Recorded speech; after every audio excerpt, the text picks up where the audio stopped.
जय हिंद दोस्तों, झारखंडी दरोगा चैनल में आप लोग का स्वागत है। देखिए, आज जिस टॉपिक में हम लोग बात करने जा रहे हैं उसका नाम है पॉलिटी। जेपीएससी का तो ये मेन टॉपिक है, लेकिन जेएसएससी में भी ये टॉपिक बहुत इंपॉर्टेंट है। कोई ऐसा एग्ज़ाम नहीं है जिसमें इंडियन कॉन्स्टिट्यूशन से सवाल नहीं पूछे जाते हैं। हर वो एग्ज़ाम जिसमें जीएस ऐड है, संविधान से सवाल, पॉलिटी से सवाल पूछे ही जाते हैं। तो आइए दोस्तों जानते हैं इसके बारे में। सबसे पहले बात करते हैं दोस्तों, संविधान कहते किसे हैं। ठीक है, संविधान किसे कहते हैं? तो देखिए, सभी के लिए बराबर कानून को संविधान कहते हैं। संविधान किसे कहते हैं? सभी के लिए बराबर कानून को संविधान कहते हैं। देश और राज्य का शासन कैसे चलेगा, उसको चलाने के लिए जिस किताब को तैयार किया गया है वह है भारतीय संविधान। तो संविधान किसे कहते हैं, इसे आपको पता चल गया होगा दोस्तों। इसकी एक परिभाषा, सभी के लिए बराबर कानून को हम लोग संविधान कहते हैं। देश और राज्य का शासन कैसे चलेगा, उसको चलाने के लिए जिस किताब को तैयार किया गया है वह है भारतीय संविधान। इस किताब में कितना है? तो 22 गो पार्ट है, 22 गो चैप्टर। इसी को हम लोग भाग कहते हैं। ठीक है, और उस भाग में कुछ टॉपिक्स लिखे गए हैं जिसे हम लोग अनुच्छेद कहते हैं। जैसे अनुच्छेद पढ़ते हैं ना, 1, अनुच्छेद 2, अनुच्छेद 3, यही है। ठीक, अब बात करते हैं दोस्तों हम लोग भाग 1 का। भाग 1 कितना तक है? आर्टिकल 1 से लेकर 4 तक है भाग 1। किसकी चर्चा है? तो संघ और राज्य क्षेत्र की। आप आर्टिकल 1 लो, भाग 1 लो, सब कुछ 1 लो, सब में चर्चा किसकी है? संघ और राज्य क्षेत्र की। ठीक है, अनुच्छेद 1 की बात करते हैं दोस्तों। तो ये अनुच्छेद 1 क्या कहता है? भारत अर्थात राज्यों का संघ, अर्थात इसके राज्य कभी भी टूटकर अलग नहीं हो सकते। भारत एक राज्यों का क्या है? तो संघ है। इससे कोई भी राज्य इससे टूटकर अलग नहीं हो सकते। अब बात करते हैं दोस्तों कॉन्फेडरल की। कॉन्फेडरल क्या होता है? कॉन्फेडरल होता है परिसंघ। परिसंघ उसे कहते हैं जिसमें छोटे छोटे राज्य आपस में जुड़कर अपनी थोड़ी थोड़ी जो शक्तियाँ वो केंद्र सरकार को दे देती है, और वो केंद्र सरकार एक देश का निर्माण करती है। यह बहुत ही कमज़ोर होता है, इससे कोई भी देश आसानी से टूटकर अलग हो जाते हैं। ठीक है, देखिए 3 चीज़ें होती हैं दोस्तों। कौन कौन सी? एक कॉन्फेडरल, एक फेडरेशन और एक यूनाइन। कॉन्फेडरल के बारे में हम लोग बात कर चुके हैं। अब बात करते हैं दोस्तों फेडरेशन के बारे में। ठीक है, हम लोग एक के बारे में बात कर चुके, अब दूसरे के बारे में बात करते हैं। दूसरा क्या है दोस्तों? फेडरेशन। आइए बात करते हैं फेडरेशन के बारे में। दूसरा क्या है दोस्तों? फेडरेशन। फेडरेशन अर्थात संघ। राज्य मिलकर एक देश का निर्माण करते हैं, और हर राज्य अपनी कुछ शक्तियां देश को दे देते हैं, और देश को कहते हैं कि आप इन शक्तियों का प्रयोग करें। लेकिन इसमें एक दिक्कत है, इसमें कोई भी राज्य ना अलग हो सकता है। भारत एक यूनाइन है। क्या है? भारत एक यूनाइन। इससे कोई भी राज्य अलग नहीं हो सकता। और अमेरिका क्या है दोस्तों? एक फेडरेशन है। अमेरिका क्या है? एक फेडरेशन। इससे कोई भी देश आसानी से अलग हो सकता है। तो तीनों चीज़ें समझ में आ गई। अमेरिका, फेडरेशन, कॉन्फेडरल और संघ, तीनों चीज़ें समझ में आ गई दोस्तों। अब आर्टिकल 2। आर्टिकल 2 कहता है कोई भी विदेशी राज्य जो भारत में मिलना चाहता है स्वतंत्र रूप से भारत में मिल सकता है। ठीक है, यानी अनुच्छेद 2 कहता है कि संसद राष्ट्रपति के पूर्व अनुमति पर किसी विदेशी राज्य को भारत में मिला सकता है। जैसे सिक्किम। देखिए, सिक्किम को 35वां संविधान संशोधन 1974 करके सिक्किम को एक सहराज्य बनाया गया था। इसके लिए संविधान में एक स्पेशल अनुच्छेद 2 का जोड़ा गया। लेकिन फिर संविधान में 36वां संविधान संशोधन 16 मई 1975 द्वारा भारत का कौन सा राज्य बनाया गया? तो यह एक 22वां राज्य बनाया गया। क्वेश्चन पूछेगा दोस्तों, बहुत बार सवाल पूछा जाता है दोस्तों, 35वां संविधान संशोधन कब हुआ था? 1974। किसको सहराज्य बनाया गया था? सिक्किम को। उसके लिए कौन सा अनुच्छेद जोड़ा गया? तो 2 का जोड़ा गया। लेकिन फिर सिक्किम को 36वां संविधान संशोधन 16 मई 1975 को भारत का 22वां राज्य बनाया गया। तो इतना जान गया दोस्तों सिक्किम के बारे में। अब बात करते हैं दोस्तों अनुच्छेद 3 के बारे में। अनुच्छेद 3 क्या कहता है? संसद राष्ट्रपति के पूर्व अनुमति से भारत के किसी भी राज्य को बिना उसके अनुमति के नाम, सीमा, क्षेत्र में परिवर्तन कर सकती है। मतलब कहने का मतलब यह है कि संसद राष्ट्रपति से बिना कोई परमिशन लिए राज्य के अंदर कुछ भी, किसी को, कोई राज्य को तोड़ना, जैसे कोई राज्य को 2 भाग में बांटना, कोई राज्य का नाम को चेंज करना, ये सब अनुच्छेद 3 के तहत होता है। ठीक, जैसे एग्जाम्पल समझिए, जैसे एमपी से टूटा छत्तीसगढ़, यूपी से टूटा उत्तराखंड, बिहार से टूटा झारखंड। तीनों टूटे कब? 2000 में। छत्तीसगढ़ एमपी से टूटा 1 नवंबर 2000 को, उत्तराखंड 9 नवंबर 2000 को, झारखंड 15 नवंबर 2000 को। ठीक है, तो ये सब कैसे होते हैं? आर्टिकल 3 में होते हैं। अब अनुच्छेद 4 अनुच्छेद 4 कहता है दोस्तों, जब संसद अनुच्छेद 2 का प्रयोग करेगी, यानी कोई विदेशी राज्य को जब मिलाएगी, या अनुच्छेद 3 का प्रयोग करेगी, यानी किसी राज्य में तोड़फोड़ करेगी, तो उसे राष्ट्रपति की कोई विशेष परमिशन की जरूरत नहीं होती। अब पूछोगे कि क्यों नहीं होती है? इसलिए नहीं होती है कि इसे आर्टिकल 368 के बाहर रखा गया है। आर्टिकल 368 आगे पढ़ाऊंगा। जिसे भी आर्टिकल 368 के बाहर रखा जाता है उसके लिए राष्ट्रपति का हस्ताक्षर करना मंजूरी जरूरी नहीं होता है। ठीक, अब बात करते हैं दोस्तों अखंड भारत की। देखिए, अखंड भारत, हमारा भारत अखंड था। अखंड अर्थात कोई खंड नहीं था। ठीक है, 3 टुकड़े कर दिए उसके। पहला टुकड़ा हुआ 1993 में डूरंड लाइन खींच दी गई, अफगानिस्तान अलग हो गया। दूसरा टुकड़ा हुआ 1935 में, म्यांमार अलग हो गया। तीसरा टुकड़ा हुआ 1947 में, कब? पाकिस्तान अलग हो गया। ठीक है, पाकिस्तान का विभाजन तो मुस्लिम जनसंख्या पर हुआ था, और एक और पूर्वी पाकिस्तान और दूसरी ओर पश्चिमी पाकिस्तान था। बाद में पूर्वी पाकिस्तान बांग्लादेश बन गया, और रेड क्लिफ रेखा जो भारत पाकिस्तान को अलग करती है, और भारत बांग्लादेश के बीच बॉर्डर को जीरो लाइन कहा जाता है। इतना समझ गए दोस्तों। देखिए, भारत जब आज़ाद हो रहा था ना, तो उस समय अंग्रेज़ों ने भारत को 3 विकल्प दिए थे। भारत की जो जनता थी उसे 3 विकल्प दिए थे। कौन कौन से विकल्प थे वो? कौन कौन से विकल्प थे? उन्होंने कहा या तो पाकिस्तान में जाओ, या तो भारत में मिल जाओ, या स्वतंत्र देश बनाओ। ये 3 विकल्प दिए थे अंग्रेज़ों ने। देखिए, जब देश आज़ाद हुआ ना, तो भारत में 552 से अधिक देशी रियासत थी। 500 देशी रियासतों को मिलाकर फेडरेशन बनाना संभव नहीं था, इसलिए सरदार पटेल को जिम्मेदारी दी गई कि इसे मिलाकर यूनाइन बनाएं। ठीक है, इस काम में कितने लोगों ने भाग लिया? तो इस काम में 3 लोगों ने भाग लिया था, सरदार पटेल साहब, वीपी मेनन साहब और लॉर्ड माउंटबेटन ने।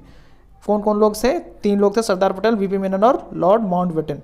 इन लोगों ने सभी राज्यों को विलय करा दिया, लेकिन 3 राज्य ऐसे थे जो विलय के लिए तैयार नहीं थे। वो 3 राज्य कौन कौन से थे?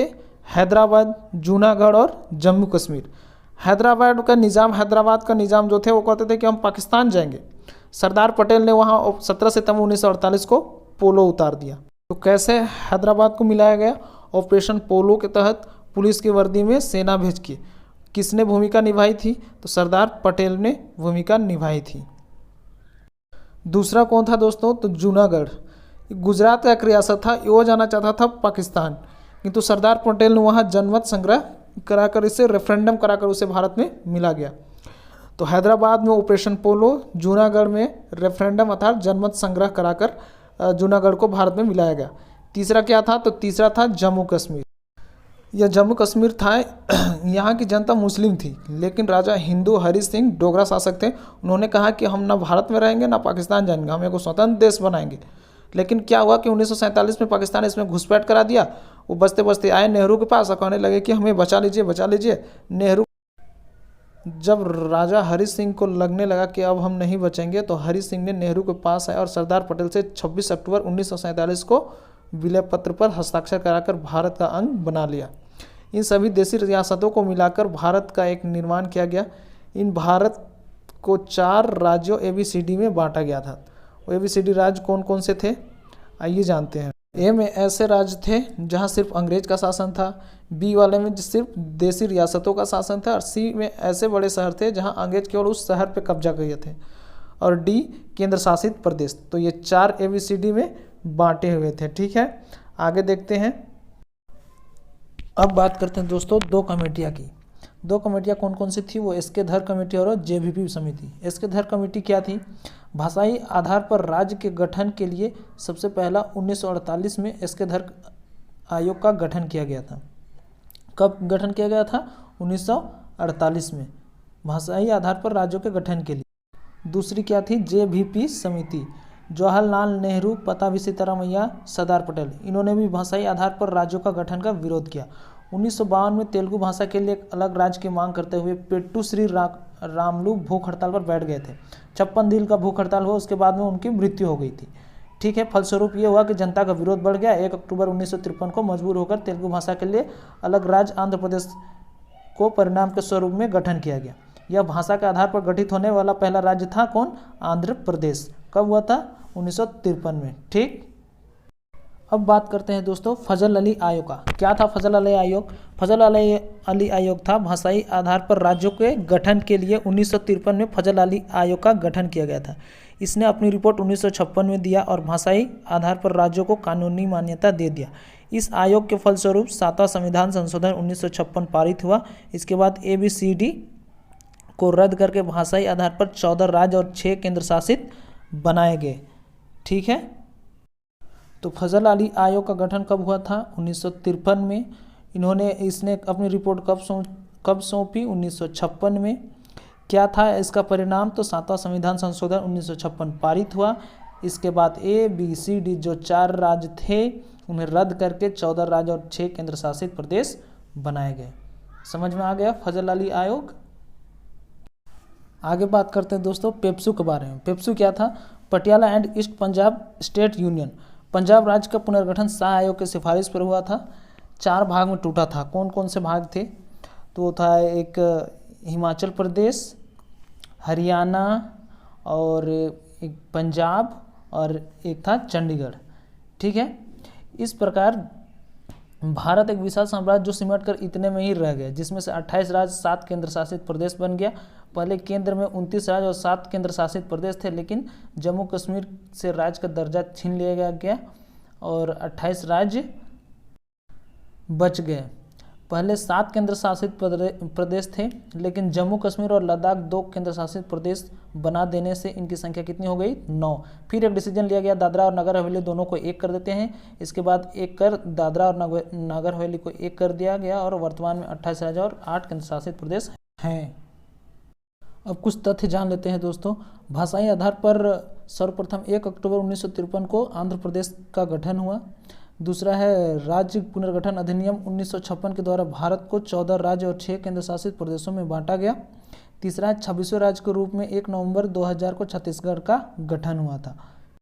आगे है दोस्तों किसी नए राज्य का गठन पर संविधान की अनुसूची 1 में परिवर्तन होगा। जब भी कोई नया राज्य का गठन होगा, संविधान की किस अनुसूची में परिवर्तन होगा? तो 1 में। 35वां संविधान संशोधन 1974 द्वारा सिक्किम को सहराज्य बनाया गया। उसके बाद 36वां संविधान संशोधन किया गया। कब? 1975 में। उसके बाद उसे पूर्ण राज्य का दर्जा प्राप्त हुआ। आगे है दोस्तों जूनागढ़, हैदराबाद और जम्मू कश्मीर 3 ऐसी देशी रियासतें थी जिसे भारत सरकार की कार्यवाही के फलस्वरूप भारत में शामिल किया गया था। ठीक, जूनागढ़ में क्या हुआ था? तो जूनागढ़ में जनमत संग्रह, हैदराबाद को सशस्त्र कार्यवाही ऑपरेशन पोलो के द्वारा मिलाया गया था। आगे हैं जम्मू कश्मीर के राजा हरि सिंह डोगरा शासक ने पाकिस्तानी कबायली छापामारों के आक्रमण से भयभीत होकर भारत में अपना विलय स्वीकार किया था। आगे हैं दोस्तों फ्रांसीसी उपनिवेशक चंद्रनगर का विलय पश्चिम बंगाल में किया गया था।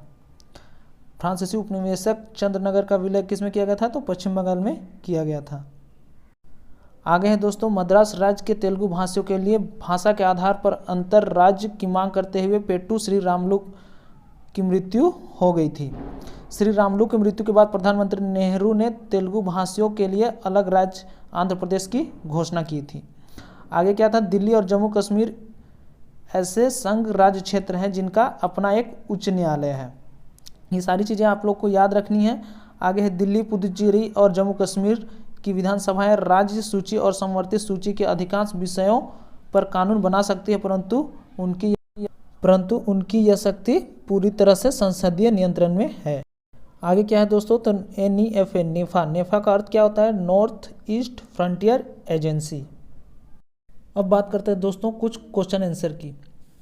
पहला सवाल है सिक्किम भारत का एक राज्य बनाया गया था कब? देखिए ऑप्शन क्या क्या दो है? 30वां संविधान संशोधन के अंतर्गत, 32वां संविधान संशोधन के अंतर्गत, 35वां संविधान संशोधन के अंतर्गत और 42वां संविधान संशोधन के अंतर्गत। तो इसका राइट आंसर हो जाएगा दोस्तों ऑप्शन नंबर ई, उपयुक्त में से कोई नहीं। देखिए आप कहोगे कि 35वां संविधान संशोधन के अंतर्गत सर आंसर हो सकता है, ऐसा नहीं हो सकता है। 35वां संविधान संशोधन के अंतर्गत सह राज्य बना गया था और हमें क्या पूछा है? भारत का एक राज्य बनाया गया था। तो इसका राइट आंसर हो जाएगा ऑप्शन नंबर ई। अगला सवाल है दोस्तों केंद्र शासित प्रदेश के मुख्यमंत्री जहां इस तरह का प्रावधान है कि किसके द्वारा नियुक्त किए जाते हैं। ऑप्शन क्या है? राष्ट्रपति, ऑप्शन बी प्रधानमंत्री, उपराष्ट्रपति, उपराज्यपाल और ऑप्शन नंबर ई उपरोक्त में से कोई नहीं। ये क्वेश्चन का जवाब मैं आप लोग के ऊपर आप हमें कमेंट सेक्शन में लिख के बताइएगा, ठीक है। अगला सवाल क्या है दोस्तों, निम्न में से कौन भारतीय संघ का 28वां राज्य है? भारतीय संघ का 28वां राज्य कौन सा है? झारखंड। अगला सवाल है दोस्तों, हाल में आंध्र प्रदेश से अलग कर एक नए राज्य तेलंगाना का गठन हुआ, इससे भारतीय संविधान की किस सूची में परिवर्तन होगा? देखिए किस अनुसूची में परिवर्तन होगा, तो अनुसूची 1 में परिवर्तन होगा। अगला क्वेश्चन है दोस्तों, किस वर्ष सिक्किम भारतीय संघ का 22वां राज्य बना था? तो 1975 में। अगला क्वेश्चन है दोस्तों, भारत संघ शासित प्रदेशों की संख्या कितनी है? तो वो है 8। अगला क्वेश्चन है दोस्तों NEF है, नेफा का फुल फॉर्म पूछा है। नेफा का फुल फॉर्म क्या बताए थे? North east frontier agency. North east frontier agency. अगला क्वेश्चन है दोस्तों, निम्नलिखित में से कौन 1953 में गठित राज्य पुनर्गठन आयोग से संबंधित नहीं थे? कौन नहीं थे? तो पट्टाभी सीतारमैया। आगे क्वेश्चन है दोस्तों, अगला सवाल है दोस्तों, स्वतंत्रता प्राप्ति के पश्चात निम्न में से किस राज्य का गठन क्रमशः सबसे पहले और सबसे बाद में किया गया था? देखिए सबसे पहले किसका गठन हुआ था दोस्तों? तो आंध्र प्रदेश का हुआ था, और सबसे बाद में किसका हुआ था? तो तेलंगाना का हुआ था। अगला सवाल है दोस्तों, 1953 में गठित राज्य पुनर्गठन आयोग के अध्यक्ष कौन थे? तो उसके अध्यक्ष कौन थे? फजल अली थे उसके अध्यक्ष। अगला सवाल है दोस्तों, भारतीय संसद के अंतर्गत निम्नलिखित में से किसको राज्यों और सीमाओं में परिवर्तन करने की शक्ति प्राप्त है? तो किसको प्राप्त है दोस्तों? तो वो है संसद को प्राप्त। अगला सवाल है दोस्तों, राज्य पुनर्गठन आयोग ने 1 नवंबर 1956 को कितने राज्य तथा कितने संघ राज्य बनाए? तो इसका राइट आंसर क्या हो जाएगा? 14 राज्य और 6 राज्य संघ। 14 राज्य और 6 संघ राज्य बनाए गए थे। अगला सवाल है दोस्तों, संविधान में निम्नलिखित में से किस संविधान के अंतर्गत भारतीय संसद को नया राज्य बनाने का अधिकार है? नया राज्य बनाने का अधिकार कौन से अनुच्छेद में? अनुच्छेद 3 में है। आगे सवाल है दोस्तों, नए राज्य के गठन की शक्ति निहित किस में है? तो वो है संसद में है। अगला सवाल है दोस्तों, संविधान के प्रथम अनुच्छेद के अनुसार भारत क्या है? तो भारत राज्यों का एक यूनियन है, ठीक। अगला सवाल है दोस्तों, भारतीय संघ के अंतर्गत किसी राज्य को मिलाने का अधिकार किसे है? तो वो है संसद को। अगला सवाल है दोस्तों, आंध्र प्रदेश एक भाषाई राज्य के रूप में गठित किया गया था। कब गठित किया गया था? 1953 में गठित किया गया था। भाषा के आधार पर गठित होने वाला पहला राज्य कौन सा था दोस्तों? तो ये आंध्र प्रदेश था, ठीक है। तो दोस्तों पॉलिटी की क्लास आज यहीं होती है ख़त्म, भाग 1 ख़त्म। पिछले वीडियो में हमने बताया था दोस्तों कि ये मैथ्स का सिलेबस जो था कहाँ तक था, कितना कितना पढ़ना है। तो जो आज परसेंटेज के ऊपर मैं वीडियो बना दूंगा कि किस टाइप के सवाल बनेंगे, आपको वहीं तक पढ़ाई करके जानी है परसेंटेज वाले सवाल में, ठीक है। और जो भी दोस्त अभी चैनल में नए जुड़ रहे हैं, चैनल को लाइक, सब्सक्राइब और लाइक ज़रूर करें, ठीक है। थोड़ी देर में मैं कर दूंगा अपलोड परसेंटेज वाली सीरीज को। और आज की क्लास यहीं पे समाप्त करते हैं। जय हिंद, जय भारत।